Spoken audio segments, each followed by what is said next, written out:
YouTube, what is up? It has been a minute and I have a couple of you asking where I am. So I'm going to talk about where I have been. But in today's video, we're going to talk about the best 5 cars to buy in a PSA 10. In my own opinion, what are the best cars to buy? Because yes, I haven't been on YouTube for 2 weeks, around 3 weeks.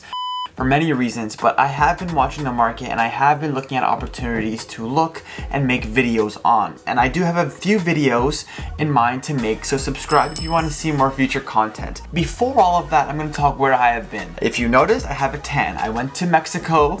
I went on vacation for a week. I was going to bring you guys with me, but I couldn't bring my laptop because I'm just scared of getting stolen, things like that. I don't want to bore you to death, but I went to Mexico. I was on vacation for a week. I was supposed to bring you with me. I didn't, and I'm just going through some personal things right now, and I took a break off YouTube and then I came back, but I went on vacation, so it's just been everywhere. Life happened, okay? And on to the reason why you came to the video. So leave a like, subscribe for more future content. I promise you I'm not going anywhere, and I'm gonna be posting more consistently from now. Okay, so the first card I'm going to talk about in today's video is expensive. Yes, I understand some people cannot buy this card because of the premium this card holds, but there's a reason why this card is expensive, and I do think this card is going to do very, very well. The card is the Latias and Latios card. Everyone knows this card. I've talked about this card in many videos, but this is the best card to have in a PSA 10 in my opinion. Why? Because in Sun and Moon, is it the best card in Sun and Moon in my own opinion? Yeah, it is. I love this card. This card is the best card that you can buy in Sun and Moon. Is the population high in this card? No, it's not. If I had to pick alternate arts from Sun and Moon or Sword and Shield, it hurts me to say this, it breaks my heart, but Sun and Moon, I think you're going to make more money down the road because of population reports. Sword and Shield has the better alternate arts, right? But it has higher population reports. So this is a card that I think is under 900 in a PSA 10. So I think this is a very clean card, it's very unique, and I think this is a card that's going to do you very well. Even though it's trading at like a $2,000 price tag, hella expensive. I don't personally have it, but I do plan on having it from the facts that I'm going to talk about in today's video. Low population, beautiful card. Is it the most popular Pokemon in Pokemon? No. But it is a beautiful card, and I do think many of you like this card. And I think down the road, is this going to be more than $5,000? I would say yes. So my next card, it's a lot cheaper than the Latios and Latias. This card is a very nice card. It is the Arceus V promo from the figure box. I'm showing it on screen, and this card is spectacular. I wish this card had texture. Again, another card I talked about previously. If you want to see more Pokemon content, I'll put the videos here. Subscribe for more content. But this is a card that has a lot of depth in it. I talk about depth in a lot because I'm a photographer. This is my IG if you want to follow it. This card has a lot of depth in it, and I really do like this card. It has kind of a god effect, like a legendary Pokemon effect. And because it's a promo card, don't think that this card is going to be cheap in 10 years. With the figure box, it's going to get expensive because it has Cosmic Eclipse. It has good packs in that box. This promo card is a nice promo card. It's not like an ordinary promo card where it's just ordinary. This is like an alternate art. So a good alternate art, good packs in the figure box, and the box is not printed into oblivion, it's going to do well in the future, meaning this promo card, it's going to do well in the future. If you get a PSA 10, it's going to do well in the future.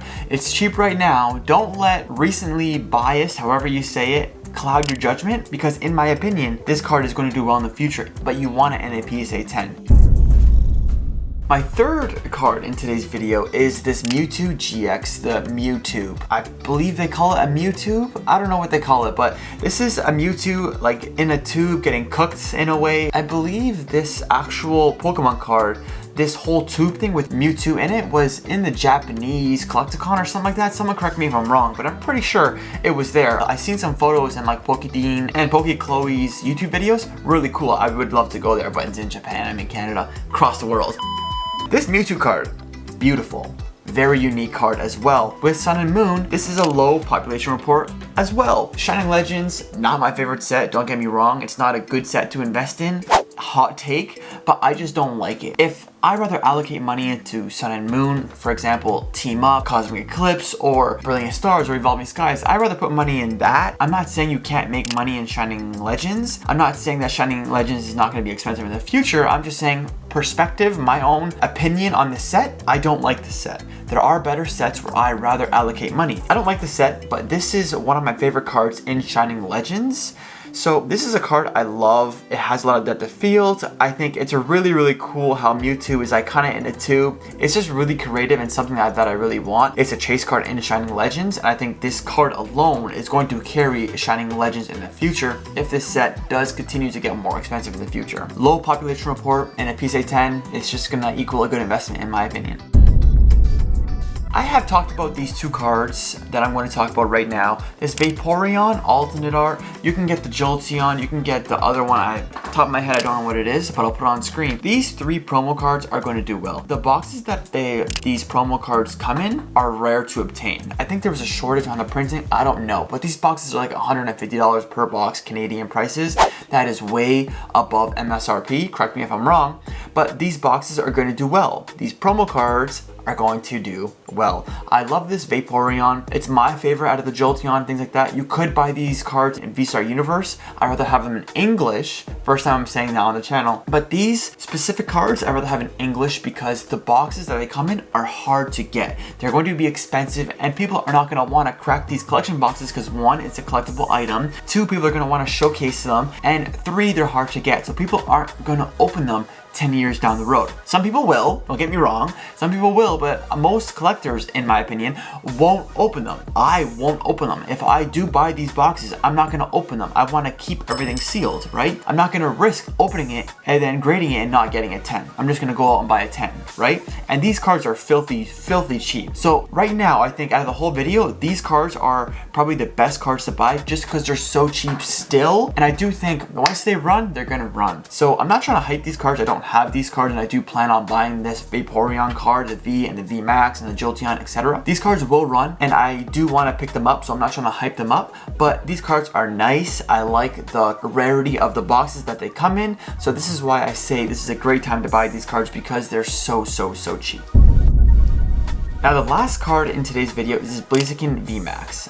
Made a video on this card as well. In a PSA 10, this has run up, and unfortunately when I said to buy it, it was around 300. I still didn't buy this card. Just I have only such little money to allocate, and I just can't buy everything that I make videos on. But unfortunately, this card has run up when I did say buy this card. I'm not saying I'm a financial advisor and I'm a guru and for you to buy everything I say in each video, because that is not my intention in today's video. I'm just putting my opinion out there, and I want to hear your feedback on it, so let me know in the comments. But I'm not saying go out and buy cards because I say so. I'm a no one. I'm a friend. I'm a YouTuber, and I'm not someone that is going to make you $1 million. I'm just putting my opinion out there. But this Blaziken VMAX, I think, is underrated because Chilling Reign, no one likes to open Chilling Reign, right? And I think 10 years down the road, I think people are not going to open Chilling Reign because the hit rates are horrible. Everyone knows that. You guys already know all of that. And what's the top card in Chilling Reign? This Blaziken VMAX. Could that change? It could change 110%, but I don't think it's going to, just because this Blaziken is a nice card. It's not my favorite card in Sword and Shield, don't get me wrong, but this is a card that I want to add to my collection. I do think there are a lot of Blaziken fans out there. I am one of them, and I do think that this card is going to do well if you buy it right now, even though it had a little bit run up, and other alternate arts like the Charizard and the Espeon cards that I own in the PSA 10 are just going down in value. I just think this Blaziken is going to be a card that's going to be expensive because of population report. So the more copies out there, less people are going to pay a premium because there's so much cards out there. I hope that makes sense. I can't explain it because I have ADHD, I swear. This Chilling Reign card, this Blaziken VMAX, it has low population for Sword and Shield alternate arts in a PSA 10. It's not low pop, but it has a lower pop against other cards in Sword and Shield era. Let me know if that makes sense, and let me know what your favorite card and what your favorite deal is, I think, in this video. Let me know if you enjoyed the video. Subscribe for more future content. I'm a big believer in all of these cards, and I want to know what you guys have to say about these cards, so let me know. Subscribe, like, and I'll see you in the next video. Deuces.